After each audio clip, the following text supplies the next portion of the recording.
Yuji Itadori é mais forte que o Sukuna, e segundo o próprio Rei das Maldições, o corpo de Yuji esconde um segredo ainda não revelado. É isso que vamos entender no vídeo de hoje, então se prepare que o vídeo está inteirinho repleto de pontos interessantes, então fica até o final para você não perder nada. Não apenas Yuji possui a habilidade especial de derrotar Sukuna, como afirma Gojo, mas também demonstra uma habilidade excepcional em combate corpo a corpo, evidenciada em sua luta contra o Gafanhoto, no capítulo 87. Neste confronto, o Gafanhoto afirma que seus 4 braços são bem mais fortes que os braços dos humanos, mas mesmo assim ele é humilhado por Yuji, e ele se questiona o porquê daquilo está acontecendo, o que enfatiza mais ainda o quão Yuji é diferenciado dos demais fisicamente. E isso pode indicar que Sukuna pode não estar preparado para o poder físico de Yuji. Além de compartilhar a crença na superioridade, Yuji também antecipa seu próprio potencial. No entanto, isso é apenas o início do que eu estou prestes a revelar. Antes, vamos analisar o que Gojo quis dizer com a habilidade inata especial de Yuji. Não é apenas o corpo de Yuji que lhe permite resistir a Sukuna,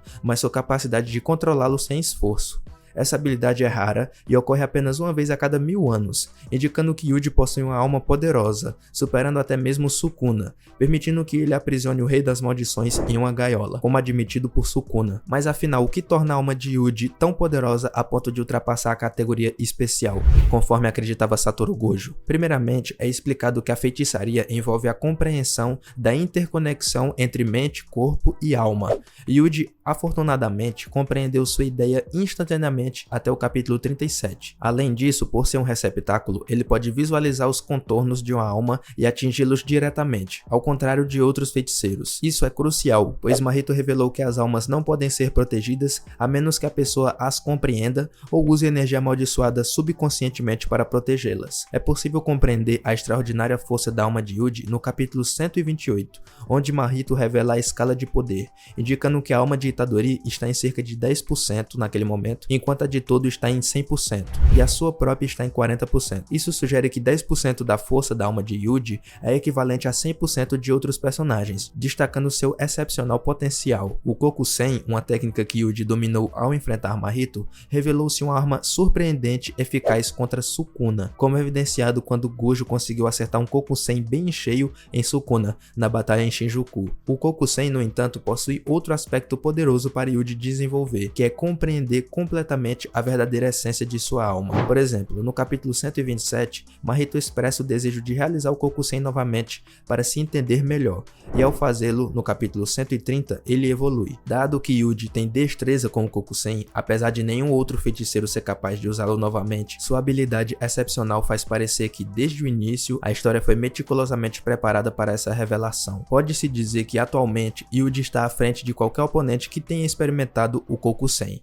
No entanto, devido à compreensão crescente de Yuji sobre a energia amaldiçoada, ele tende ainda mais a evoluir nesse quesito ao enfrentar Sukuna. A razão para isso é que Yuji age como uma calamidade natural, conforme observado por Kenjaku no capítulo 203, afirmando que, enquanto Yuji e Sukuna coexistirem, o ciclo da maldição persistirá. Talvez você esteja se perguntando como Yuji adota a mentalidade de uma calamidade. Bem, no capítulo 132, Yuji personifica tal mentalidade ao derrotar Mahito em uma luta onde as suas verdades se confrontam. A luta entre Yuji e Mahito se centrou em diferentes perspectivas. Mahito podia perceber a alma e nasceu do ressentimento humano, enquanto Nanami argumentava que Mahito era apenas uma criança se descobrindo. Mahito desafiou a noção de justiça dos humanos, argumentando que suas ideias de superioridade eram falhas. Mahito viu os humanos como presas naturais, assim como um espírito amaldiçoado vê os humanos como presas. Mahito sugeriu que a linha entre o bem e o mal é uma construção humana, e Sukuna, como uma calamidade natural, impõe sua natureza egoísta,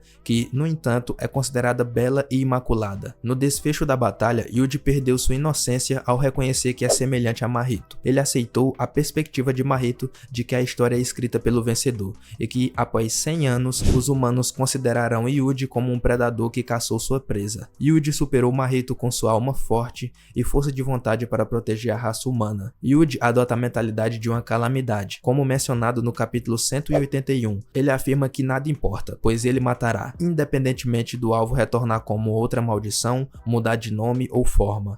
Não há necessidade de encontrar significado ou razão imediata, pois o significado das suas ações se tornará evidente no grande esquema das coisas após 100 anos. Surpreendentemente, Gojo antecipou essa mentalidade de Yuji no capítulo 4, indicando que Yuji, mesmo contra as maldições, não hesitaria em matá-las, independentemente da sua força ou intenção. Por isso, torna-se evidente que Yuji compartilha a mentalidade de uma calamidade, igual Sukuna. No capítulo 24, ele expressa o receio de que questionar o valor da vida possa tornar as vidas daqueles importantes para ele sem valor. Isso cria um paralelo intrigante entre Sukuna como uma calamidade para os humanos e Yuji como uma calamidade para as maldições. No entanto, Sukuna despreza Yuji devido ao seu potencial desperdiçado e à percepção equivocada de que Yuji pensa como uma engrenagem, quando na verdade ele é uma máquina completa. Gojo e Sukuna compartilham a crença de que a feitiçaria é um empreendimento egoísta, prevendo que as formas tradicionais de avaliação dos feiticeiros se tornarão obsoletas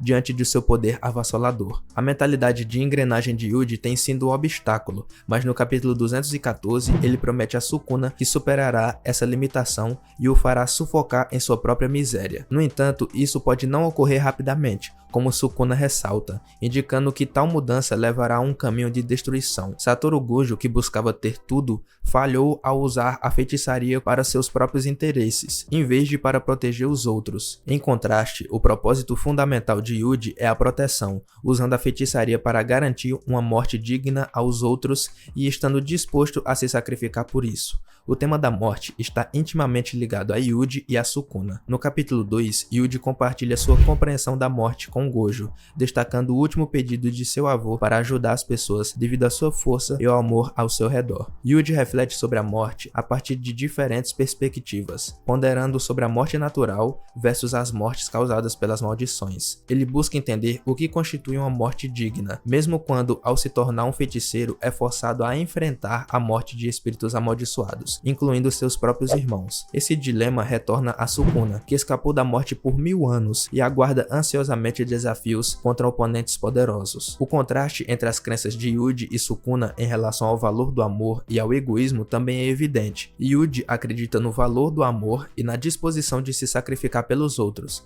enquanto Sukuna considera o amor como algo sem valor e se enxerga como essencialmente egoísta, independente das necessidades dos outros. A busca de Yuji por cumprir sua missão de eliminar Sukuna é marcada por sofrimento e autocondenação. Isso resulta no fortalecimento de sua alma, que se torna mais poderosa à medida que enfrenta adversidades. Essa jornada ensina a Yuji que ser praticante de Jujutsu implica suportar punições, e a sua natureza altruísta o faz sofrer mais intensamente em comparação aos outros personagens, destacando o contraste com Sukuna ao longo da narrativa. Por exemplo, Yuji carrega o fardo de matar seus próprios irmãos e de ser incapaz de impedir a morte de Junpei diante dele, enquanto era zombado por sua dor e fragilidade. Ele testemunhou Sukuna massacrar milhares de pessoas em Shibuya, causando-lhe sofrimento físico e emocional. A morte de Nanami e Nobara, por exemplo, diante de seus olhos, também deixou marcas profundas em sua mente, persistindo até os capítulos mais recentes, mas os eventos de 2010 continuam a assombrá-lo. Megumi, ao ser possuído, perdeu sua família, e Yuji prometeu salvá-lo, planejando agir nesse sentido. Além disso, a dúvida de Gojo sobre um possível voto vinculado com Sukuna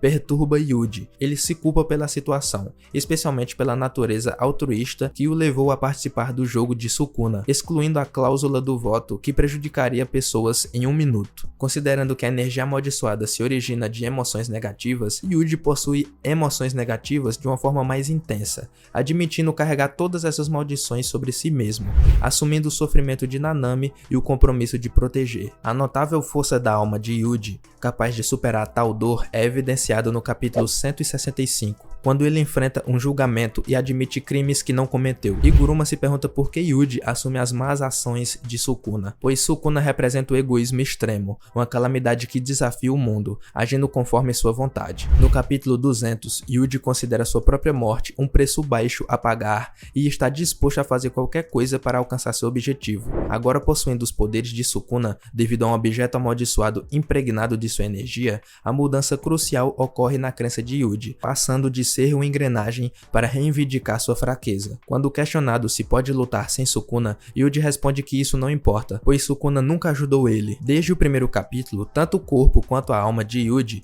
têm conseguido suprimir Sukuna, conferindo à sua alma uma força superior à de Sukuna. Mesmo o Rei das Maldições ficou surpreso com essa dinâmica que se desenrolava desde o capítulo 1. Isso implica que a alma de Yuji supera a de Sukuna em força. Em uma situação semelhante, quando Toji foi reencarnado, é mencionado que não intencionalmente são invocadas informações da alma, mas Toji, devido à restrição celestial e um corpo especial, conseguiu superar a alma e retornar o controle total de seu corpo. A ideia é que a alma dominante controla o corpo, exemplificado quando Geto resiste a Kenjaku quando encontra Gojo em Shibuya, que foi a primeira instância desse tipo em 1000 anos para Kenjaku. Recentemente, Sukuna também conseguiu suprimir Megumi à força. Por consequência disso, muitos na comunidade especulam que Kenjaku espera que Yuji seja o escolhido para derrotar Sukuna, ao absorver outros feiticeiros reencarnados. É notável que todos consumiram objetos amaldiçoados, assim como Yuji. No entanto, a diferença crucial é que seus corpos e almas foram subjugados a ponto de as reencarnações assumirem o controle total. Kenjaku enfatiza que o corpo é a alma e a alma é o corpo. Isso justifica porque o corpo de Yuji apresenta diferenças notáveis no final de Shibuya, devido à sua alma excepcionalmente forte. O que relaciona ainda mais Yuji com a Era Heian, a grandiosa Era de Ouro do Jujutsu que Kenjaku tanto fala, é que o próprio Kenjaku expressa grandes expectativas em relação a Yuji, chegando a afirmar a Choso que ele é o olho da tempestade de uma nova era. Choso, por sua vez, descreve Yuji como um deus demônio devido à sua força física surreal, que manipula a energia amaldiçoada de maneira fluida. Apesar de seus ferimentos, Yuji demonstra uma notável capacidade de resistir a danos imensos, como evidenciado em sua luta contra Sukuna no capítulo 214. Mesmo após ser atingido por um soco do Sukuna com um pleno poder de 15 dedos e atravessar vários prédios, sua incrível força e resistência surpreende até mesmo o Rei das Maldições, um cara que viveu 1000 anos e já viu de tudo. Sukuna, ao mencionar que Yuji é de outra época e que Kenjaku fez algo repugnante, isso implica a influência que Kenjaku teve na criação de Yuji, ou algo ainda mais sinistro, como uma ligação entre Yuji e Abe no Seimen, que de acordo com a lenda também era da Era Heian. Abe no Seimen, semelhante a Yuji, era um feiticeiro poderoso e não totalmente humano. No caso de Yuji, seu pai era um humano, Jin Itadori, mas sua mãe era uma Kitsune, um espírito de raposa que o enganou, representado simbolicamente por Kenjaku, um lobo negro que enganou Jin Itadori quando seu pai, o avô de Yuji, tentou alertá-lo. Após a morte de Aben, ele se tornou uma lenda, o que pode ser o destino de Yuji ao derrotar Sukuna, como indicado por Gojo, ao zombar de Sukuna por ter fugido de Yuji. Bom, esse foi o vídeo de hoje. E aí, o que vocês acham disso? Deixa aí nos comentários, beleza? Se você gostou, quer mais vídeos neste estilo, deixa aí seu like pra eu saber. E se você quer acompanhar mais vídeos sobre Jujutsu, se inscreva no canal. Até a próxima, valeu!